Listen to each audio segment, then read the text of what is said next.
Bienvenidos a este nuevo webinar denominado Legítima Defensa.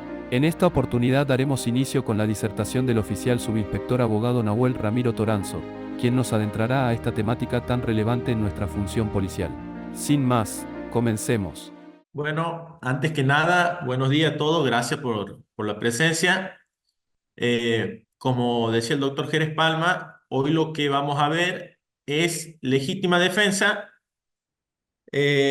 pero antes de profundizar en el tema que nos ocupa hoy, vamos a repasar algunos conceptos previos, tanto del derecho penal como de la teoría de delito, como de la teoría del delito, que son necesarios para comprender mejor qué es la legítima defensa, qué es la legítima defensa y cómo funciona la legítima defensa. Voy adelantando un poco de qué es lo que es la legítima defensa. Es una causa de justificación. Eh, estas causas de justificación no tienen incidencia únicamente en el derecho penal, sino también en el ámbito del derecho civil, con respecto a si se provoca un daño en estado de legítima defensa o bajo una causa de justificación, ese daño no va a ser indemnizado. Pero nosotros hoy nos vamos a enfocar más en la influencia que tienen las causas de justificación y la legítima defensa en lo que es el derecho penal. Previamente, antes de profundizar lo que es la legítima defensa, vamos a repasar un poco qué es el derecho penal, de qué se ocupa el derecho penal y qué es la teoría del delito. Eh, Primeramente vamos a decir que el derecho penal, o mejor dicho, los códigos penales modernos, surgen para poner un límite a la potestad estatal de castigar. ¿Qué quiero decir con esto? Los códigos penales modernos y las constituciones y el derecho constitucional surgen para poner un límite al Estado, al poder del Estado y a las cuestiones por las cuales el Estado me puede sancionar a mí. ¿Cómo ponen un límite? Y bueno, eh, en la época de los estados absolutistas monárquicos, por ejemplo, me podían sancionar por cualquier conducta y me podían aplicar cualquier pena. Bueno, el Código Penal lo que trata es determinar cuáles son las conductas más indeseables para vivir en comunidad y únicamente imponerle una pena a aquellas conductas. Eh, y la pena tiene que estar también determinada. Es decir, el Estado ya no me va a poder sancionar por cualquier conducta, sino que cuando me quieran venir a sancionar, yo voy a sacar el Código Penal y voy a decir, no, momento, esta conducta no está prevista como delito dentro del Código Penal, entonces no me pueden sancionar, no me pueden aplicar pena.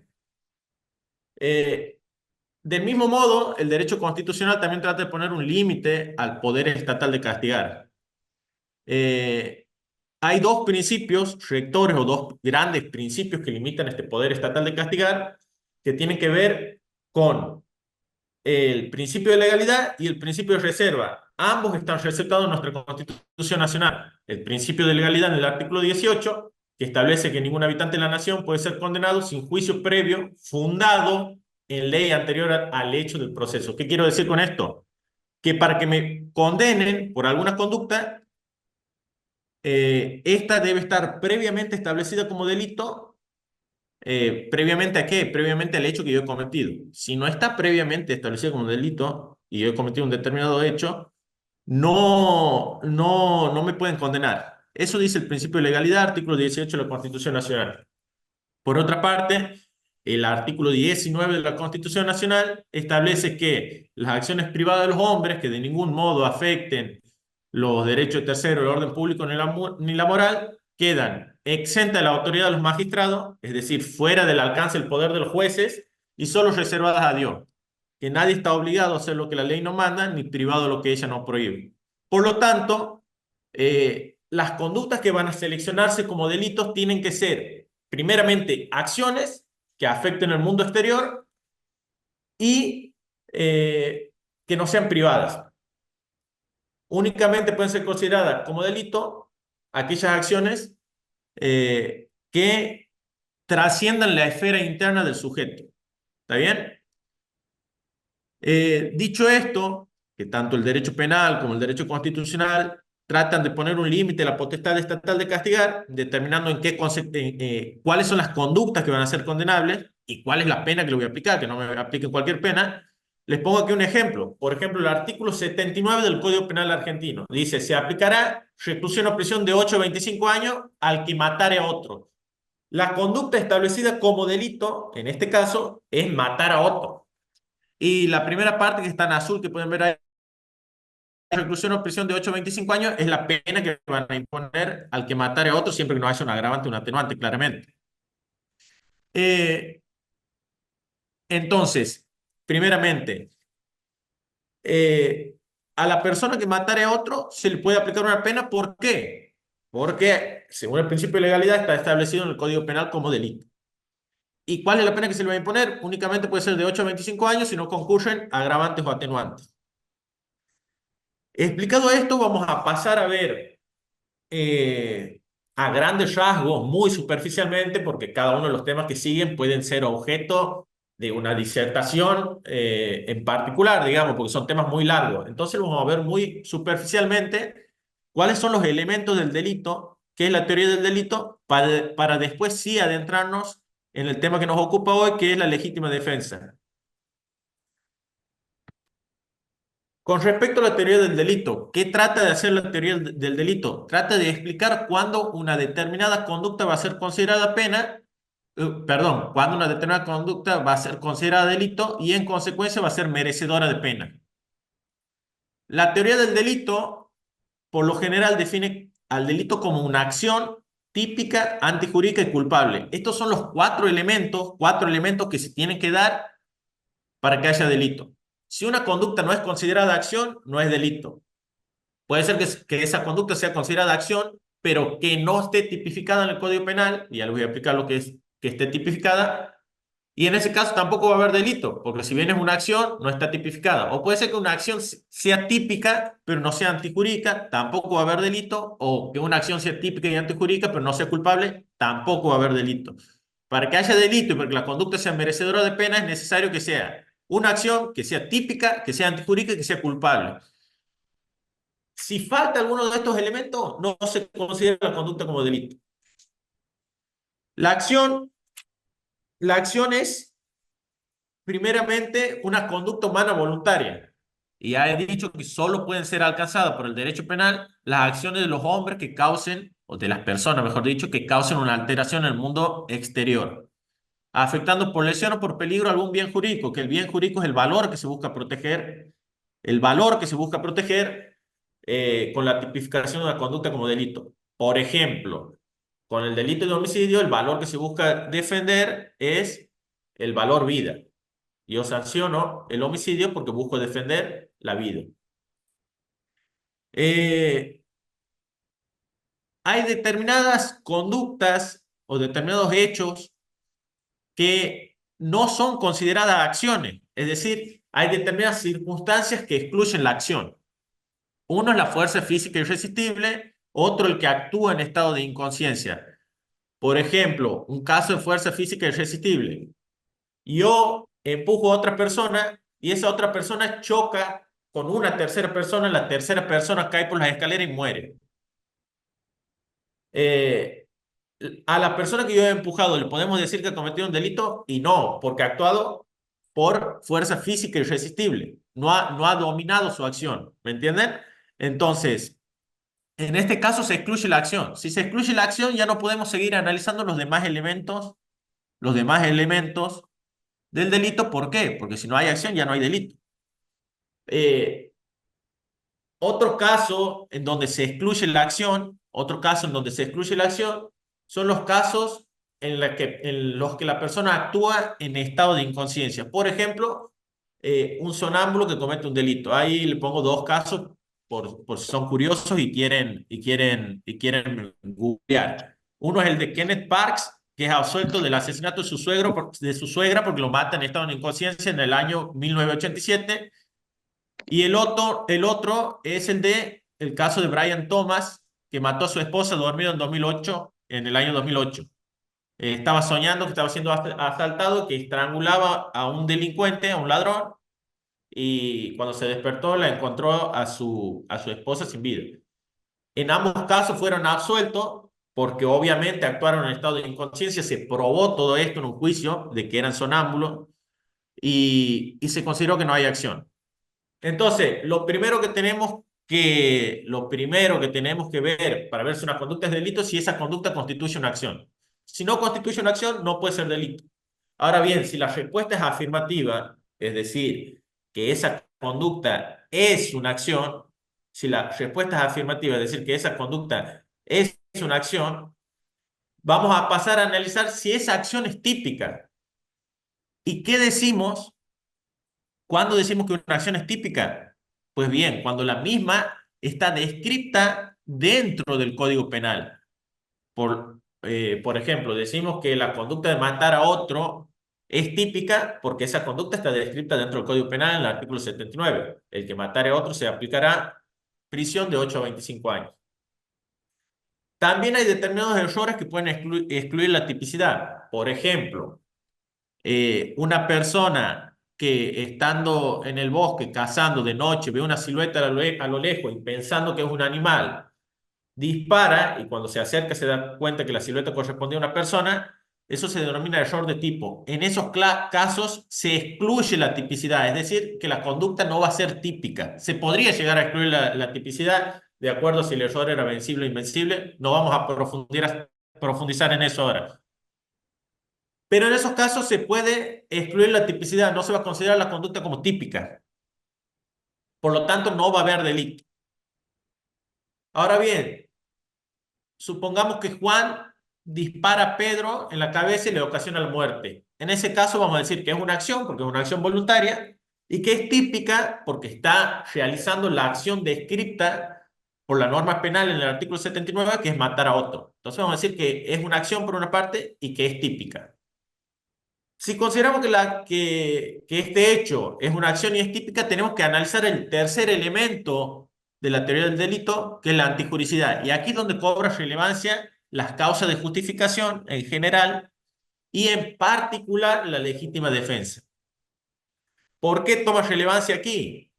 Porque así como habíamos visto que hay determinadas situaciones que excluyen la acción y por lo tanto ya no puede ser delito esa conducta, y como hay determinados errores que excluyen la tipicidad y por lo tanto ya no puede ser delito esa conducta, la legítima defensa y las causas de justificación lo que excluyen es la antijuricidad, excluyen la antijuricidad. ¿Qué significa la antijuricidad? La antijuricidad significa que mi accionar o que una accionar o que una determinada conducta es contraria a derecho. ¿Ok? Significa que una determinada conducta es contraria a derecho. Por lo general, cuando las acciones que yo realizo están descritas dentro del Código Penal, es decir, cuando es una acción y es típica porque está descrita dentro del Código Penal, funciona un sistema que se llama el principio de excepción. ¿El principio cuál es? El principio es que si la conducta está descrita en el Código Penal, esa conducta generalmente va a ser antijurídica. ¿Y la excepción cuál es? Cuando la persona haya cometido esa conducta típica o esa conducta descrita en el Código Penal bajo alguna causa de justificación. En ese caso, se va a considerar que no hay antijuricidad y esa acción típica no va a ser delito. No va a ser delito si se actúa bajo una causa de justificación. Si se actúa bajo una causa de justificación, la conducta no va a ser delito porque no va a ser antijurídica, y para que una conducta sea delito, vuelvo a repetir, tiene que ser una acción típica, antijurídica y culpable. Entonces, volvamos al caso del homicidio. Vamos a ir analizando lo que sería el delito y la legítima defensa con el caso de homicidio. En el caso en el que Pedro agarra su arma y le dispara en la cabeza a Juan, ocasionándole la muerte, nosotros en ese caso diríamos que es una acción y que es típica, y ahora tenemos que analizar si es antijurídica. Si yo le empiezo a agregar otros detalles, otras circunstancias de esa situación, por ejemplo, que Pedro en realidad saca el arma porque Juan venía a atacarlo y corría peligro la vida de Pedro, y entonces por eso saca el arma y le dispara a Juan, vamos a decir que Juan en realidad ha actuado bajo una causa de justificación, ha actuado bajo una causa de justificación. Y esta causa de justificación va a eliminar la antijuricidad, por lo tanto, el accionar de Juan no va a ser delito. Juan mata a Pedro, pero bajo una causa de justificación que es la legítima defensa, y que elimina la antijuricidad, que es el tercer elemento del delito. Si no hay antijuricidad, no puede haber delito. Para terminar con esto, la teoría del delito y poder adentrarnos mejor en lo que es la legítima defensa, eh, vamos a definir qué es la culpabilidad. La culpabilidad en realidad es un juicio de reprochabilidad. ¿Qué es un juicio de reprochabilidad? Es preguntarse si al sujeto que ha cometido una acción típica y antijurídica se le podría haber exigido que actúe de otra manera o si ese sujeto comprendía la criminalidad del acto. Puede ser que el sujeto no esté en sus plenas facultades mentales y por eso no pueda comprender la criminalidad del acto. Imaginemos una persona que sufre de esquizofrenia, que tiene alucinaciones y que dispara en contra de otra persona, producto de estas alucinaciones. Pues bien, vamos a decir que es una acción, que esa acción es típica porque está descrita en el Código Penal y que es antijurídica porque es contraria a derecho. Pero vamos a decir que esa persona no es culpable, no es culpable. ¿Por qué? Porque no ha podido comprender la criminalidad del acto como consecuencia de la enfermedad que tenía. Eh, no sé si voy siendo claro hasta ahí. Así empezamos ya con legítima defensa. Avanzamos. Entonces, para que una conducta sea considerada delito, tiene que ser una acción típica, antijurídica y culpable. Una acción típica, antijurídica y culpable. Lo que nosotros vamos a ver ahora es lo que se denomina legítima defensa. ¿Qué es la legítima defensa? Lo primero que les voy a decir, para que les quede claro qué es la legítima defensa, causa de justificación. Es una causa de justificación. Las causas de justificación de estos cuatro elementos del delito, lo que eliminan es la antijuricidad. Lo que eliminan es la antijuricidad, el tercer elemento del delito, que ya hemos dicho que la antijuricidad es un obrar contrario a derecho. Bueno, las causas de justificación eliminan la antijuricidad y por lo tanto la legítima defensa al ser una causa de justificación, lo que va a eliminar es la antijuricidad. Antes de pasar a la legítima defensa, vamos a analizar qué es una causa de justificación. ¿Qué es una causa de justificación?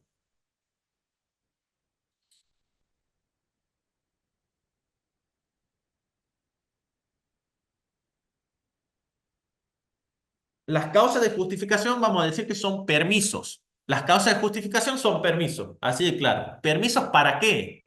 Permisos para cometer o para realizar una conducta tipificada por el Código Penal. ¿Me entienden? Entonces, en principio, si yo realizo una conducta tipificada por el Código Penal, podemos decir, por ejemplo, si yo mato a alguien, artículo 79 del Código Penal, estoy cometiendo un delito.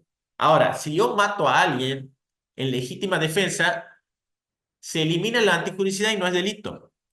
¿Por qué? Porque yo he actuado bajo una causa de justificación, que la causa de justificación es un permiso eh, para cometer alguna acción típica, es decir, alguna acción descrita en el Código Penal. Por lo tanto, si yo realizo alguna acción típica prevista en el Código Penal, si yo realizo alguna acción típica prevista en el Código Penal, bajo una causa de justificación, la misma no va a ser penada, no va a ser sancionable. ¿Por qué? Porque yo he actuado bajo un permiso, bajo una acción que estaba permitida. Entonces, cuando estábamos analizando si una conducta era delito, lo primero que tenemos que analizar es si esa conducta constituía una acción. Una vez que respondemos afirmativamente a esto, pasamos a analizar el segundo elemento del delito, es que si esa conducta está tipificada, si es una conducta típica, es decir, si está descrita en el Código Penal como delito. Si contestamos nuevamente afirmativamente, ahora tenemos que analizar si esa acción típica es antijurídica. Es decir, ahí como le digo en el presi, le digo que verificado una conducta típica, es necesario determinar si esa conducta se contrapone al derecho. Para ello, debemos analizar si existe un permiso legal que autorice dicho comportamiento, excluyendo de esta manera el delito, ya que los actos justificados son lícitos. Entonces, una vez que tenemos la conducta, la acción típica, nosotros vamos a ver si había alguna causa de justificación o algún permiso para realizar esa acción típica. Las causas de justificación son situaciones de hecho o de derecho cuyo efecto es excluir la antijuricidad de un hecho típico. Y si excluye la antijuricidad de un hecho típico, esa conducta ya no puede ser considerada delito, porque un delito es una acción típica antijurídica y culpable. En este caso se excluye la antijuricidad, se elimina la antijuricidad.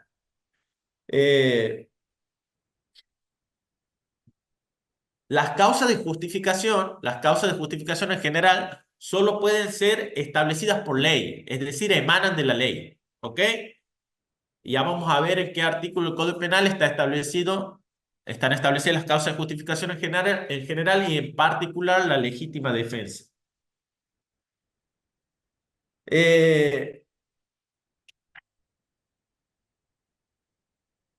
entonces, las causas de justificación tienen como efecto la impunidad del hecho al suprimir la antijuricidad. Es decir, que si yo actúo bajo alguna causa de justificación, mi conducta, por más que sea típica, no va a ser sancionable. No me van a penar, no me van a aplicar ninguna sanción por mi conducta. ¿Por qué? Porque yo he actuado bajo una causa de justificación, que es un permiso que me permite a mí realizar una acción típica. ¿Ok? Seguimos. Ahora sí vamos a empezar a hablar de lo que es la legítima defensa. ¿Qué es la legítima defensa? La legítima defensa, como ya le he dicho, es una causa de justificación. Es decir, la legítima defensa es un permiso para realizar una acción típica y que esa acción típica no sea condenable, no sea sancionable. No me apliquen pena por realizar esa acción típica. ¿Por qué? Porque actúo bajo un permiso. Entonces decimos que la legítima defensa es una causa de justificación. Por lo tanto, la legítima defensa excluye la antijuricidad del delito. O sea que el que actúa bajo legítima defensa no comete ningún delito. Por ejemplo, si alguien dispara a otra persona porque se está defendiendo de una agresión ilegítima y no provocada, obviamente, decimos que esa persona no ha cometido el delito de homicidio porque ha actuado en legítima defensa, se ha excluido la antijuricidad, entonces no lo van a condenar por el delito de homicidio. Porque esa conducta está permitida porque se ha actuado bajo una causa de justificación. Bueno, quien realiza una acción típica en esta circunstancia no comete delito porque está permitido. Podríamos definirla como una defensa necesaria para apartar de uno mismo o de otro una agresión actual. Agresión actual, esto es muy importante, una agresión actual y antijurídica. Las causas de justificación están establecidas en el artículo 34 del Código Penal. Están establecidas en el artículo 34 del Código Penal. Y la legítima defensa en particular está establecida en el artículo 34, inciso 6 del Código Penal. Les adelanto, la legítima defensa, entonces hemos dicho que está establecida en el artículo 34, inciso 6 del Código Penal, y la legítima defensa de terceros, o sea, cuando yo defiendo la persona, los derechos de terceras personas, están establecidos en el artículo 34, inciso 7 del Código Penal.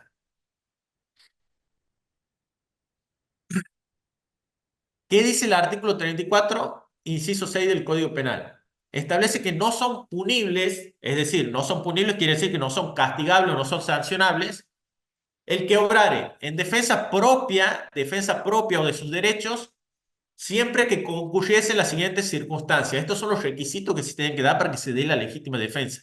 Debe haber una agresión ilegítima, una necesidad racional del medio empleado para impedir o repeler esa agresión ilegítima, y tercero, una falta de provocación suficiente por parte del que se defiende.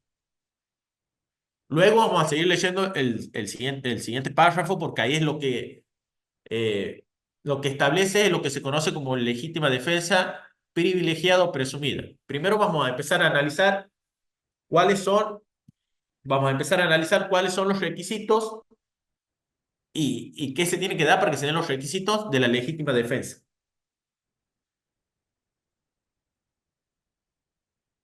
Primero que nada, el fundamento de esta legítima defensa es básicamente que nadie está obligado a ceder ante lo injusto. Es decir, el fundamento es el prevalecimiento del derecho. Nadie está obligado a aguantar una agresión injusta, para decirlo en criollo. ¿Cuáles son los bienes? ¿Cuáles son los bienes que se pueden proteger con la legítima defensa? Pues, como todos los bienes pueden ser objeto de una agresión ilegítima, todos los bienes pueden ser defendidos por la legítima defensa. Es decir, todos los bienes jurídicos pueden ser protegidos por la legítima defensa. Como ya les he dicho, hay dos clases de legítima defensa. Una es la legítima defensa propia o de mis derechos, y otra es la legítima defensa, la otra es la legítima defensa de tercero o de los derechos de terceros. Entonces podemos decir que existe legítima defensa cuando el que en defensa de su persona o su derecho, empleando un medio racionalmente necesario para impedir o repeler una agresión ilegítima y sin que mediare provocación suficiente de su parte, le ocasiona un perjuicio a los derechos o a la persona del agresor. En ese caso decimos que existe legítima defensa. Bueno, como les he dicho, los requisitos para la legítima defensa son tres. Hay tres requisitos que se tienen que dar para que se dé la legítima defensa. La agresión ilegítima, la necesidad racional del medio empleado para impedirlo o repelerla, y la falta de provocación suficiente por parte del que se defiende. Vamos a ir analizando uno por uno a estos requisitos. ¿Cuándo decimos que hay una agresión ilegítima? Primero, tenemos que decir que la agresión debe provenir, para que sea legítima defensa, debe provenir la agresión o la amenaza de otra persona, de una persona física. Si proviene de un animal, por ejemplo, no estamos en legítima defensa, sino en otra causa de justificación que se conoce como estado de necesidad. Es decir, en primera medida, para que hablemos de legítima defensa, la agresión ilegítima debe provenir de una persona física. ¿Ok? Si no proviene de una persona física la amenaza hacia mi persona o mis derechos, vamos a estar hablando de un estado de necesidad y no de legítima defensa. ¿Cuándo, esto es lo importante, cuándo una determinada agresión va a ser considerada ilegítima? La agresión va a ser considerada ilegítima cuando el que es atacado no tiene por qué soportar esa agresión. Les pongo un ejemplo en donde, según el derecho, si bien se recibe una agresión, la persona que está recibiendo la agresión está obligada a soportar. En el derecho civil existe lo que se conoce como derecho de retención. ¿Qué es el derecho de retención? Básicamente supongamos que yo llevo mi auto a un mecánico y, y no le quiero, me hacen el arreglo del auto y posteriormente no le quiero pagar. Bueno, el mecánico tiene este derecho de retener mi vehículo hasta que yo le pague el importe que le adeudo. En ese caso, yo estoy siendo objeto de una agresión porque no me devuelven un bien que es mío. Pero esa agresión no es ilegítima. Esa agresión no es ilegítima porque yo estoy obligado a soportarla, porque yo tengo que pagar el precio para que me devuelvan el auto. ¿Me entienden? Entonces, ¿cuándo la agresión es ilegítima? Cuando la persona que recibe la agresión no está obligada a soportar la misma. En el caso de que yo lleve al mecánico y el mecánico ejerza su derecho de retención hasta que yo le pague el importe que le adeudo, en ese caso sí hay una agresión, pero esta no es ilegítima. ¿Ok? Seguimos. Esto, otra cuestión muy importante, y creo que presten atención en esto porque fue una de las cuestiones más importantes para que se dé la legítima defensa. La agresión debe ser actual o debe ser inminente. ¿Qué quiero decir con esto? Es que la defensa que yo realice en contra de la agresión ilegítima tiene que ser oportuna. ¿Qué significa que la defensa tiene que ser oportuna? Y significa que yo debo realizar mi defensa en el momento que me están agrediendo, o bien con poca anterioridad al hecho de la agresión. Es decir, la agresión debe ser actual, la agresión debe ser actual o debe estar próxima a suceder. Es decir, debe ser actual o inminente. Y esto es muy importante, ¿por qué? Porque si la agresión ya ha cesado, no estamos en legítima defensa, podríamos estar incurriendo en un caso de exceso en legítima defensa y nuestra conducta va a ser penada. Ya después vamos a ver qué es lo que pasa cuando incurrimos en un caso de exceso de legítima defensa. Pero entonces decimos que la agresión, además de ser ilegítima, tiene que ser actual o inminente. Es decir, mi defensa tiene que ser con respecto a una agresión que está próxima a cometerse o que se está cometiendo. Ese es el momento en el que se tiene que realizar la legítima defensa. Si supongamos que si yo tengo un local comercial, me entran a robar, me roban y salen en moto. Yo agarro mi auto, los persigo y en la persecución los choco y los mato. ¿Es legítima defensa?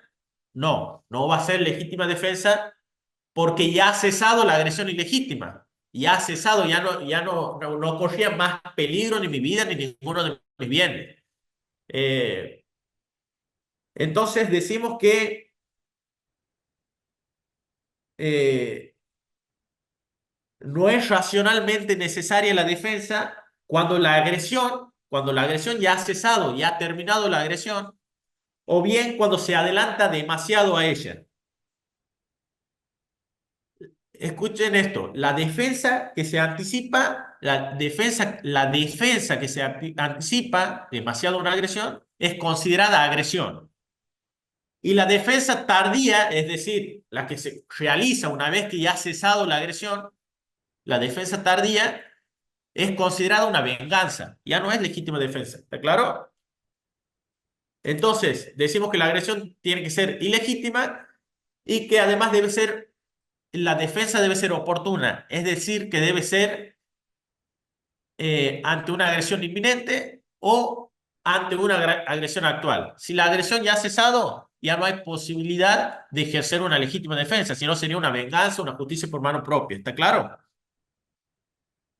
Por otra parte, decimos que debe haber una necesidad racional del medio empleado para impedirlo o repelerla. Y aquí me voy a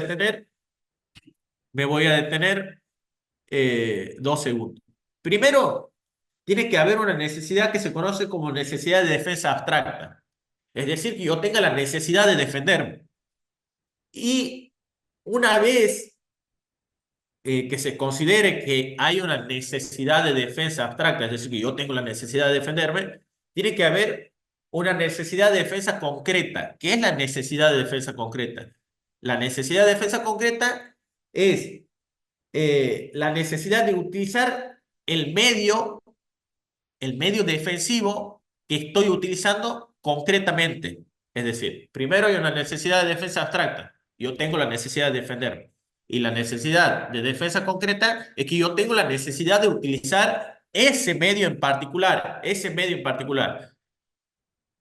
Si yo tengo la necesidad de defenderme y yo tengo la necesidad de utilizar ese medio en particular, estamos dentro de una necesidad racional del medio empleado para impedir o repeler la agresión. Ahora bien, ¿cuándo se considera que yo no tengo la necesidad de utilizar ese medio en particular para defenderme? ¿Cuándo se considera que que no había una necesidad racional del medio empleado? Y cuando yo podría haberme defendido de otra manera, con un medio defensivo menos lesivo, se va a considerar que la necesidad no es racional, es decir, que es irracional. Y yo me podría haber defendido de otra manera con un medio menos lesivo. Eh, Les pongo un ejemplo de esto. Al momento de analizar el medio empleado, no tenemos en cuenta únicamente si ocupa un arma o si no ocupa un arma. También se tiene en cuenta todo el contexto y todas las circunstancias. Se tiene en cuenta las características de la persona que se defiende y las características de la persona que ataca, en qué circunstancias se da. Se tiene en cuenta todo eso para ver si el medio empleado es racional o no. Eh, supongamos que una persona de 1,60 m, que está en estado de ebriedad, quiere atacar o empieza una agresión en contra de una persona de 1,90 m que es experto en alguna arte marcial. Si esta persona de 1,60 m que está en estado de ebriedad empieza una agresión en contra de esta persona de 1,90 m que es cinturón negro, no sé, de taekwondo, eh, si se empieza esta agresión y la persona que se está defendiendo agarra un arma y le dispara, vamos a decir que el medio empleado no era racional. ¿Por qué? Porque lo podría haber reducido de otra manera sin poner en peligro su propia vida, ni la vida de la otra persona.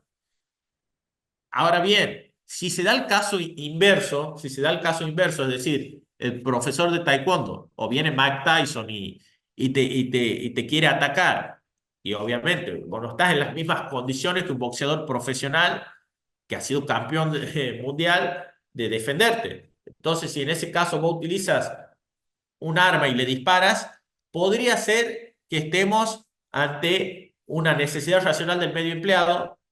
Pero bueno, se va a tener que analizar todo el contexto y todas las características. Pero por eso le digo que para analizar si el medio empleado es racional o no, o si había necesidad de utilizar ese medio empleado, tenemos que analizar todo el contexto, todas las circunstancias, todas las características del hecho. No solamente cuál es el elemento que se utiliza como medio defensivo, sino también las características tanto del agresor como las características del que se defiende. Eh, no sé si hay alguna duda hasta aquí o seguimos avanzando. Eh, doctor Jerez Palma, no sé si se habilita en algún momento los micrófonos o no.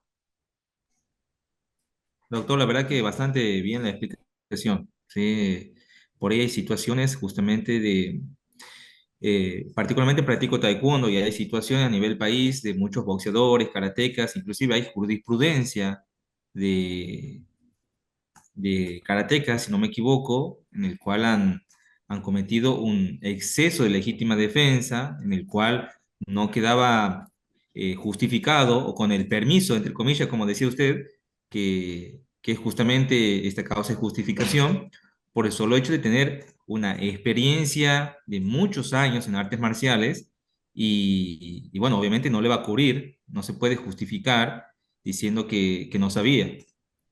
Particularmente nos enseñan dónde golpear y sabemos que un golpe de un boxeador, un buen golpe de un boxeador puede inclusive hasta llegar a matar. Por eso, la verdad que ha estado muy clara la explicación. Bueno, en ese caso, vamos a seguir avanzando. Ahí por ahí me pedían un ejemplo de un video. La verdad que no he buscado mucho, pero tengo un video que lo vamos a analizar al finalizar la clase, en donde ahí sí voy a querer que ustedes me digan si para ustedes es un caso de legítima defensa o no. Ahí sí voy a querer que participen un poco, de acuerdo a todo esto que estamos hablando. Pero vamos a seguir avanzando con esto. El medio empleado. Lo importante es esto, el medio empleado tiene una finalidad. El medio empleado para defenderme tiene una finalidad. ¿Cuál es la finalidad? Impedir o repeler una agresión ilegítima. Esa es la finalidad. La finalidad del medio defensivo es para, como dice ahí el segundo inciso, para impedir o repeler eh, una agresión ilegítima. No se puede utilizar con otros medios, o para otros fines, mejor dicho. Eh, y esta finalidad en particular que tiene el que se defiende, implica que tiene que estar presente un aspecto subjetivo de la legítima defensa. ¿Cuál es el aspecto subjetivo? El aspecto subjetivo es el conocimiento de que se está haciendo objeto de una agresión. Yo tengo que conocer que alguien me está agrediendo, porque si yo no conozco que alguien me está agrediendo o que está afectando mi persona, mi derecho, yo no puedo decir que actúo en legítima defensa porque yo no sabía que me estaban agrediendo. Entonces, el aspecto subjetivo que tiene que estar presente es que yo tengo que conocer sobre la agresión y además tengo que tener una intención de defenderme. ¿Está claro? Porque el medio empleado es para impedir o repeler una agresión. Y si yo no conozco que estoy siendo víctima de una agresión, no puedo decir que he utilizado con la finalidad de impedir o repeler una agresión porque yo no sabía que estaba siendo objeto de la agresión.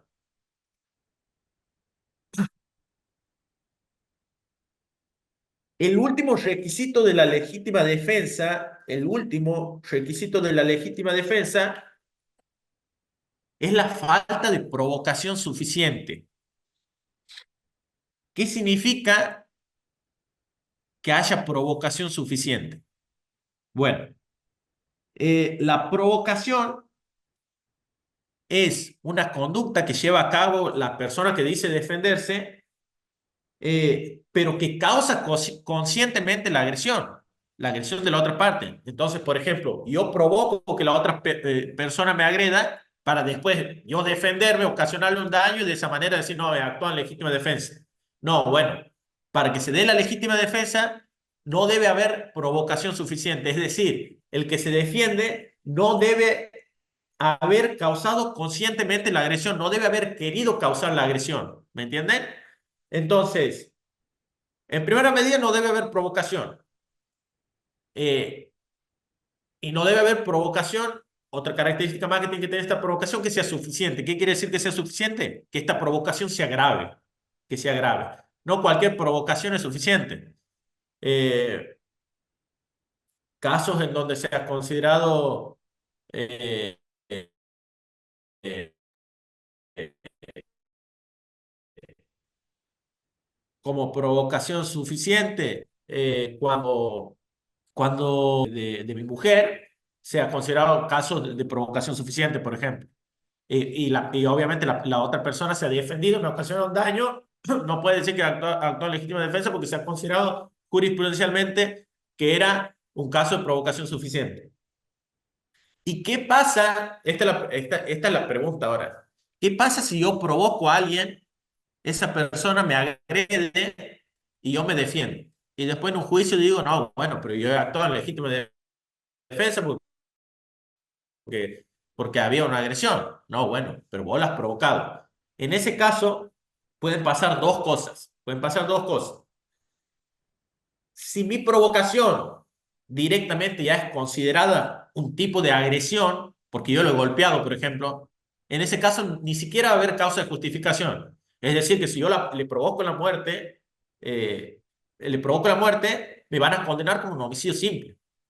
Ahora bien, en caso de que haya provocación suficiente, pero que no sea considerada una agresión, se va a decir que es un exceso en la legítima defensa. ¿Y qué pasa? ¿Qué pasa cuando hay un exceso en la legítima defensa? Bueno, esto lo resuelve el artículo 35 del Código Penal, el artículo siguiente al que estamos analizando.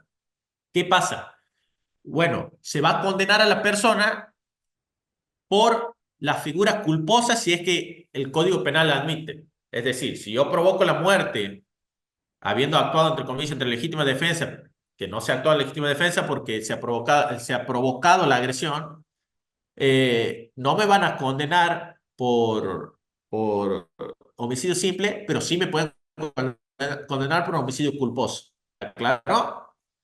Entonces, en caso de que haya provocación suficiente, nosotros tenemos que ver si esa provocación en sí misma constituye una agresión, en ese caso no hay causa de justificación, o si esa provocación suficiente no constituye una agresión y en ese caso me van a condenar por, en el caso de que yo cometa un homicidio, homicidio culposo. Si yo le he ocasionado lesiones, serán lesiones culposas. Eh,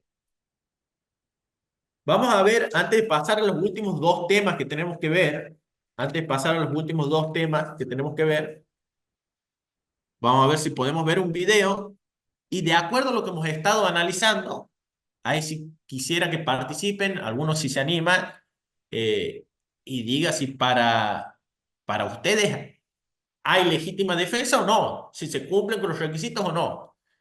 Luego yo daré mi punto de vista, obviamente. Eh, La persona que vas a ver ahora se defiende disparándole a uno de los delincuentes, a uno de los delincuentes, perdón. Ahí se va y se ve la secuencia, es tomada por las cámaras de seguridad del municipio de Moreno.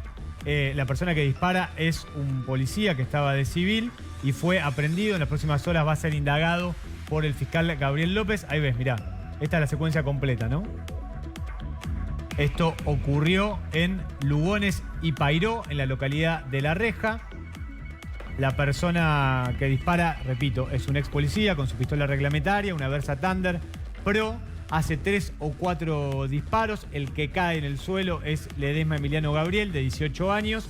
Y el otro que iba a asaltarlo se fuga a bordo de la otra moto, queda tirado en el suelo. El delincuente de 18 años, obviamente que acá hay una investigación abierta por parte de la Fiscalía, repito, del doctor Gabriel López. El policía que disparó está prendido, hay que ver qué temperamento toma el fiscal. Si se trató de un exceso en la legítima defensa o que se defendió correctamente. Le dispara, ahí 3 o 4 disparos por la espalda, queda tendido en el suelo, herido. Creo que son unos cuantos disparos, ¿eh? Y por lo menos la información que nosotros tenemos habla de 3 o 4 disparos. bueno, volvemos al precio. Si alguno se anima a participar y contestar, o si alguno tiene una pregunta también de lo que vamos viendo hasta ahora, bueno, estoy abierto a consultas, preguntas o lo que fuere. No sé Buenos días, si... doctor. Sí, Eh, viendo el video que usted mostró, vemos que el actuar del policía que está de civil no actúa según lo que establece la norma como para repeler la agresión, en este caso el robo de la moto, sino que se excede en defenderse. No había necesidad de No había necesidad de hacer el disparo al muchacho que le roba la moto porque el muchacho no está armado, no se ve, por lo menos en el video, que haya sido agredido con la misma herramienta que tiene el policía, que es un arma de fuego. Hay una desproporción y un exceso en la defensa del policía de civil. Me parece que no encuadraría en legítima defensa. bueno, O muy sea, bien, gracias mi por el postura. aporte. Pachilla, ¿verdad? Sí, sí, doctor. Oscar Pachilla, Bueno, sí, de año tuyo. muchas gracias por el aporte. ¿Alguien más se anima a dar su punto de vista? Si Doctor, no, una consulta para cuando termine lo de la postura del video, que me gustaría pedir si nos puede aclarar un poco qué pasa cuando se producen las entraderas en los domicilios en horarios nocturnos, por ejemplo. eh, Eh, bien. ya es el tema que sigue. Ah, perfecto, Es perfecto. el tema No que digo sigue. nada. Sí, Listo, ya listo, lo listo. vamos a ver. Gracias. Eh, no, de nada. Escuchen. Bueno, voy a dar mi punto de vista. Yo creo que en el video, necesitaría verlo, ¿no? Pero creo que sí se lo ve que está armado, porque creo que de hecho se baja de la moto el policía que está de civil porque lo están apuntando con un arma. Eso en primera medida. Pero, qué es lo importante a considerar aquí? Para mí, obviamente es mi punto de vista y podemos discernir. Tendríamos que analizar, ¿la agresión ilegítima ha cesado o no? Si la agresión ilegítima ha cesado, porque ya no corre peligro la vida, ni los bienes, ni los derechos del policía civil en este caso, vamos a decir que no hay legítima defensa y hay un exceso de legítima defensa. ¿Por qué? Porque la persona ya estaba huyendo. Y quiero hacer una aclaración con esto que dijo, con el aporte que hizo el señor Pachilla aquí, eh, que hace muy bien. No recuerdo yo si está con el arma o no el que está cometiendo el delito, pero una aclaración. Para que haya esto de la racionalidad, o la proporción entre comillas, cuando, cuando haya esto de la racionalidad o de la proporcionalidad entre comillas, no es necesario, no es lo único que se compara que me ataque con un arma de fuego, entonces yo tengo que atacar con un arma de fuego porque si no es desproporcional. ¿Me entienden? ¿Por qué? Porque un arma blanca a corta distancia puede ser incluso más letal que un arma de fuego. ¿Me entienden?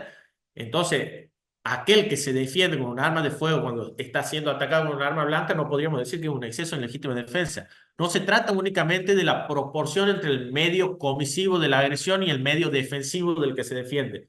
No es únicamente equilibrar las dos cosas, es decir, si me ataca con un arma de fuego, yo tengo que defenderme con un arma de fuego. No, se tienen en cuenta, como he dicho, todas las características.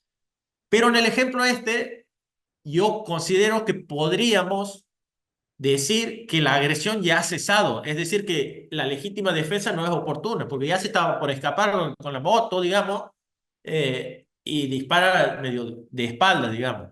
Entonces, no sería legítima defensa, sería un exceso en la legítima defensa porque la agresión de la cual supuestamente se defiende ya ha cesado, ya no existe. Otros dirán, no, bueno, pero en el momento del hecho. Si consideramos que es en el momento del hecho,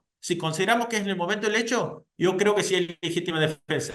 Para mí, la agresión ya había cesado y sería un exceso en legítima defensa. Obviamente podemos discernir, otros dirán, no, es el momento del hecho. Si consideramos que es el momento del hecho, es legítima defensa.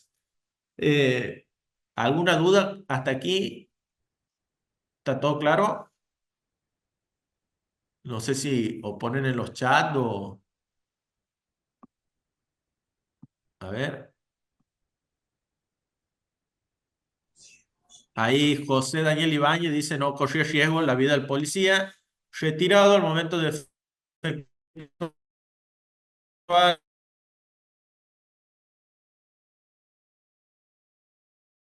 Yo digo, ya había cesado la agresión. Es un exceso de legítima defensa. Entonces, si se le produce el delito de lesión, podría ser condenado por lesiones culposas. O si se le hubiera ocasionado la muerte al delincuente, podría ser condenado por homicidio.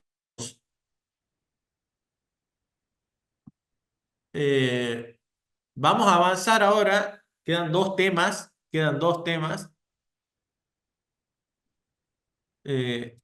Vamos a ver cómo lo hacemos. Aquí está. Bueno, están los requisitos de la legítima defensa que en realidad ya los he expuesto, que era la agresión ilegítima. Ya hemos dicho que es una agresión y cuando es considerada ilegítima. La necesidad de defenderse, la necesidad racional de defenderse con el medio empleado, ya lo hemos analizado, que se tiene en cuenta todo el contexto, todas las características del hecho. Y hemos analizado cuál es la finalidad de la defensa, que es impedir o repeler la agresión. Esa es la necesidad de la defensa. Y que tiene que haber falta de provocación suficiente. Ahora vamos a analizar lo que decía ahí justamente el compañero Pachilla. En la última parte del inciso 6 del artículo 34 está lo que se considera legítima defensa privilegiada o presumida. Ahora les voy a explicar por qué se considera legítima defensa privilegiada o presumida. Dice, se entiende que concurren estas circunstancias. ¿De qué circunstancia me está hablando? De agresión ilegítima, necesidad racional del medio empleado para impedirlo o repelerle y falta de provocación suficiente. Se va a entender que concurren estas tres circunstancias y por ende hay legítima defensa respecto de aquel que durante la noche rechazara el escalamiento o fractura de los cercados, paredes o entradas de su casa, o departamento habitado o de sus dependencias. Cualquiera que sea el daño ocasionado al agresor, presten atención con esto, cualquiera sea el daño ocasionado al agresor. Ya ni siquiera vamos a detenernos a analizar si es racional o no. ¿Por qué? Porque ya me está diciendo que se va a presumir que el accionar es necesario y racional. ¿En qué casos? En los casos que dice ahí. Cuando durante la noche, primero tiene que ser durante la noche, se rechazar el escalamiento o fractura de los cercados, paredes o entradas de su casa. Cuando hablamos de entrada, no hablamos únicamente de entrada principal. Puede ser por una ventana, puede ser por el techo, por cualquier entrada. Pero tiene que ser durante la noche. Si durante la noche se rechazara el escalamiento o fractura de cercados, paredes o entradas de su casa o departamento habitado o de su dependencia, se va a entender que concurren los requisitos de la legítima defensa y se va a presumir que hay legítima defensa. Esta presunción es lo que conocemos en el derecho como una presunción iuris tantum. ¿Qué significa una presunción iuris tantum? Que admite prueba en contrario. Es decir, un fiscal que está investigando el hecho podría probar lo contrario. Podría probar que en realidad no era una legítima defensa porque, por ejemplo, yo he llamado a una persona para que venga a mi casa y lo he esperado y le he disparado. Y después me he dicho, no, bueno, pero era de noche y estaba entrando a mi casa y bueno, le disparó por eso. Pero si después se comprueba que yo le he llamado, se admite prueba en contrario de la legítima defensa. Si se prueba que yo le he llamado, no va a haber legítima defensa. ¿Está claro? Entonces, en principio, se presume que que la defensa ejercida durante estas circunstancias de noche, que se rechace el escalamiento, fractura en los cercados, paredes o entrada de su casa o departamento habitado, se presume que es legítima defensa. El fiscal podrá probar que en realidad no ha habido legítima defensa porque esta presunción admite prueba en contrario. Y cualquiera sea el daño ocasionado al agresor, así le ocasiona la muerte, digamos. ¿Me entienden? Eh, Otro caso de legítima defensa privilegiada o presumida es cuando se encontrare a un extraño dentro de su hogar siempre que haya resistencia. Es decir, yo encuentro a alguien dentro de mi hogar y esa persona es un extraño. Extraño no quiere decir desconocido. Extraño quiere decir una persona que no vive en esa vivienda. Eso quiere decir extraño, no desconocido. Puede ser que yo lo conozca de algún lado, pero está dentro de mi casa y no vive en mi casa. Entonces, si yo lo corro y él opone resistencia, yo me puedo defender por cualquier medio, y se va a considerar legítima defensa. Es otro caso de legítima defensa privilegiado o presumida. Y aquí hago una aclaración. En los casos anteriores hemos visto que tiene que ser de noche.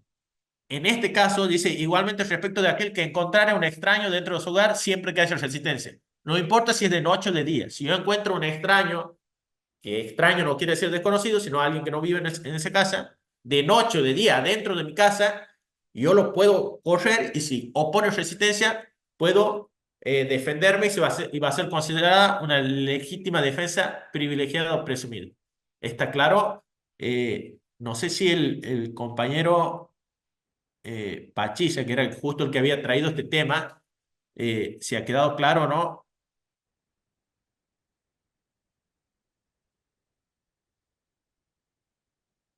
Porque justo la consulta la había hecho él. No sé si está claro. Si está claro, seguimos. Ahí me contesta por el chat, está claro, dice.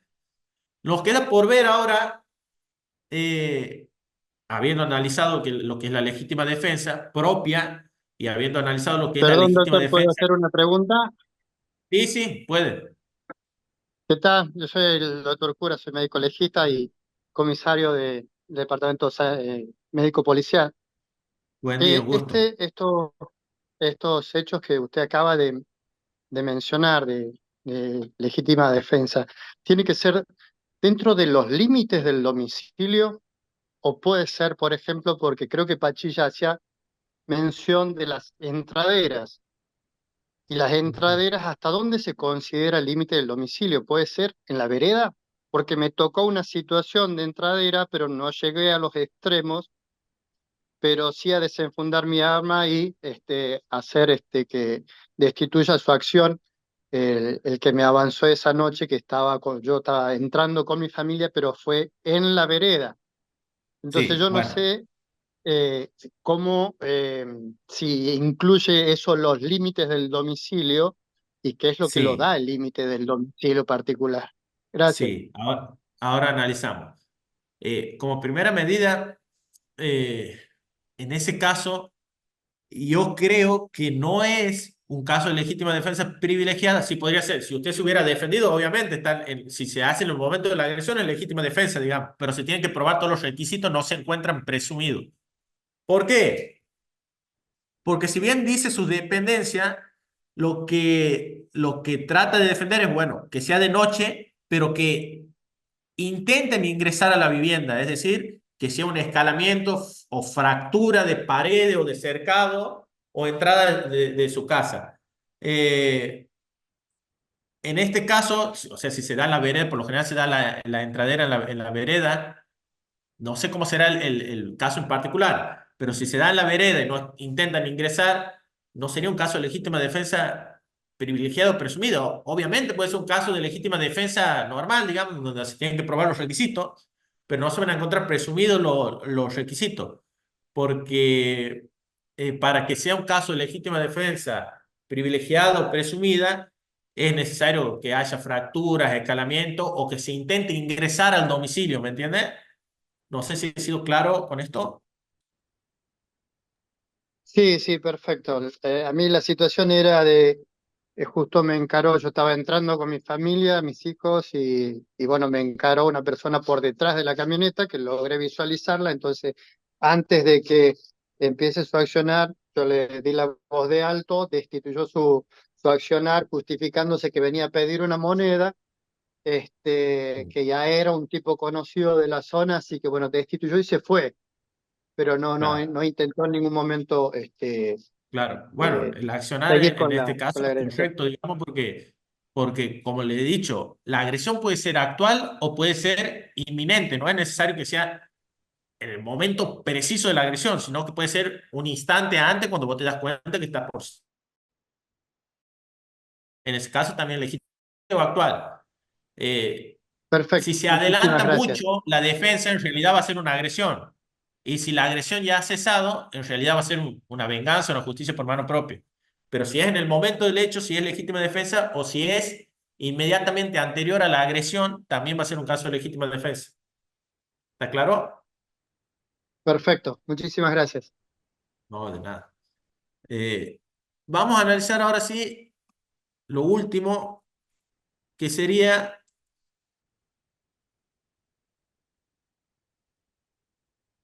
la legítima defensa de tercero y el exceso en legítima defensa. La legítima defensa de tercero está receptada en el Código Penal, en el artículo 34 también, pero en el inciso 7, que establece que no son punibles el que obrar en defensa de la persona o derechos de otro, siempre que concurren las circunstancias A, agresión ilegítima, y B, necesidad racional del medio empleado para repeler o impedir la agresión del inciso anterior. Siempre que concurren las circunstancias A y B del inciso anterior, que son estas, la agresión ilegítima y la necesidad racional de impedir o repeler la agresión. Y en caso de haber precedido una provocación suficiente por parte del agredido, la de que no haya participado en ella el tercero defensor. Bueno, entonces, legítima defensa de terceros. Siempre que haya una agresión ilegítima, que una persona está siendo víctima de una agresión ilegítima y que haya una necesidad racional del medio empleado por parte del que está por defender a esa tercera persona, eso se denomina legítima defensa de tercera persona. ¿Qué es lo que puede pasar?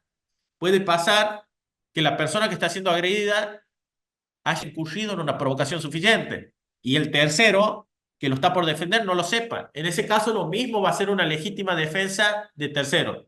Ahora bien, si el tercero que lo defiende ha participado de la provocación suficiente o ha instigado a la provocación suficiente,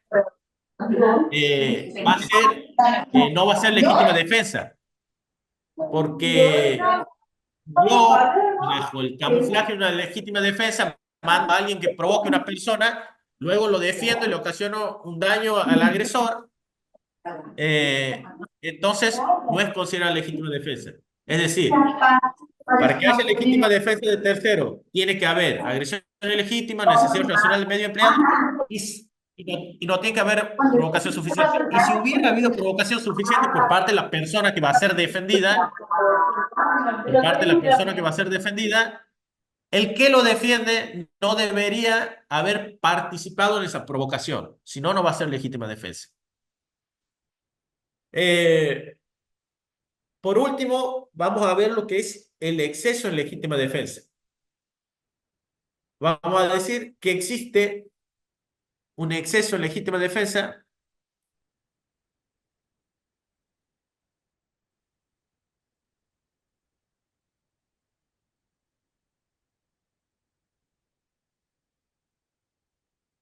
aquí en el chat. Tengo dos preguntas, me he parado porque tengo dos preguntas.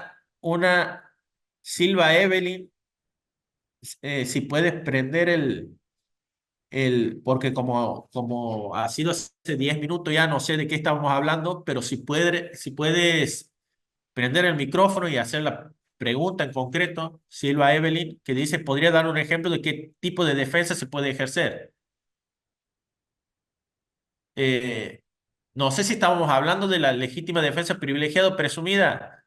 En ese caso, cualquier tipo de defensa. ¿Por qué? Porque la defensa ya se presume racional y necesaria. Entonces, en ese caso, si estábamos hablando de eso, cualquier tipo de defensa. Porque se presume que la defensa es necesaria y racional y se presume que hay legítima defensa. No sé si estábamos hablando de eso o no. Silva Evelyn, no sé si está por ahí. Y después hay otra pregunta que no tiene nombre, pero dice Samsung SMA042M. No sé, dice legítima defensa de la persecución de un funcionario. No sé si puede prender el micrófono, participar. Listo, ahí me contestó Silva Evelyn. Samsung, que no sé cómo será el nombre de Samsung, si puede prender el micrófono y participar para que veamos porque es interesante lo que está planteando, pero para que veamos concretamente el ejemplo, porque dice legítima defensa de la Sí, persecución de un funcionario. sí, doctor Toranzo, Sí, la Silvia Torres soy. sí. La ¿Cómo, pregunta cómo es su sería, nombre? Disculpe, no lo escuché. Silvio Torres. Silvio, sí. ¿Cómo anda, Silvio? Bien, la pregunta, doctor, sería, el funcionario policial con la actividad está siendo intervenido por agresión ilegítima y está ejerciendo la legítima defensa. Él continúa en la legítima defensa cuando tiene la obediencia de perseguir al delincuente cuando ya ha cesado la agresión. Ahí continúa la legítima defensa, cesa la legítima defensa, se excede en la legítima defensa. Está, la pregunta está muy buena y es muy pertinente porque estamos dentro de lo que es la institución policial. Eh, hay varias cosas, hay varias cosas. Como funcionarios policiales, nosotros tenemos dos, eh, dos funciones, valga la redundancia. Una es la de prevenir el delito, es decir, evitar que se cometan delitos y por otra parte, si ya se está cometiendo un delito, evitar que se siga cometiendo. Esa es una de nuestras funciones, esa es la función preventiva. Y tenemos por otra parte una función que se llama función represiva, que en ese caso es, una vez que ya se ha cometido el delito y se está investigando, el delito, es colaborar con el Ministerio Público Fiscal para el esclarecimiento de ese hecho. Entonces tenemos dos funciones. La función, por una parte, preventiva, que es la de prevenir los delitos, es decir, evitar que se cometan delitos, y si ya se está cometiendo un delito, evitar que se siga cometiendo. Bueno, en realidad, con respecto a la legítima defensa por parte de los funcionarios públicos, propia o de terceros, porque también intervenimos para defender la persona, los derechos de tercero, en realidad, vamos a decir que se actúa en legítima defensa, vamos a decir que se actúa en legítima defensa cuando, eh, cuando la defensa se realiza durante la agresión. En el caso de la persecución, y en la persecución de la cual podemos ser protagonistas, digamos, en el caso de la persecución, en realidad, y de la detención, porque si nosotros detenemos a alguien, estamos privando de la libertad. Y podríamos decir que el delito de privación legítima de la libertad. Pero, en realidad, en ese caso, no es legítima defensa. O si requisamos a alguien, también podrían decir que cometemos otro delito. Pero en ese caso, no es legítima defensa, sino que es otra causa de justificación que está en el artículo 34, inciso 4. Inciso 4. No se lo he puesto aquí, está muy buena la pregunta, y yo lo quería comparar con la legítima defensa en realidad, pero por razones de tiempo no me quería extender demasiado, no quería robar tanto tiempo, pero está buena la pregunta.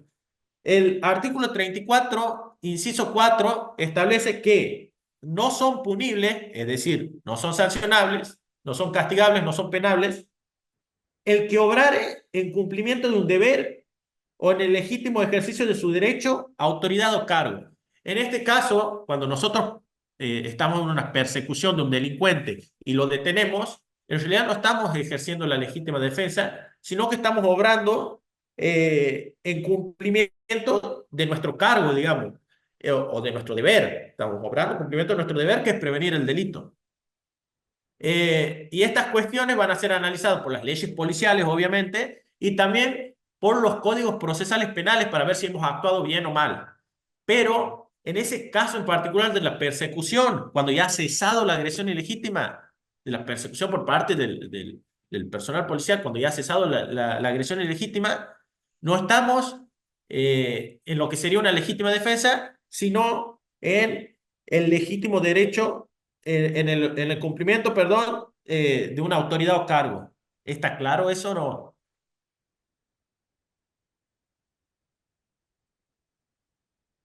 ¿Está claro? Legítima defensa por parte del personal policial sería si se realiza en el momento de la agresión, en el momento del hecho. Luego la persecución ya es otra causa de justificación que tiene que ver con el cumplimiento de un deber, autoridad o cargo.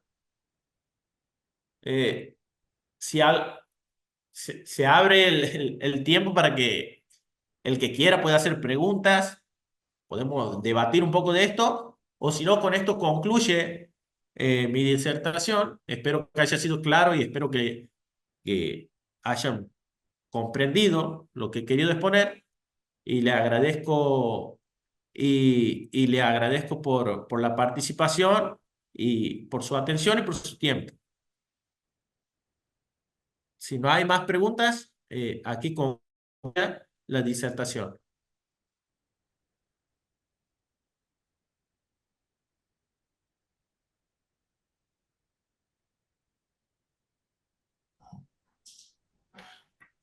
Doctor Toranzo, la verdad que muy clara la disertación. Particularmente y personalmente le agradezco por su compromiso, ¿sí?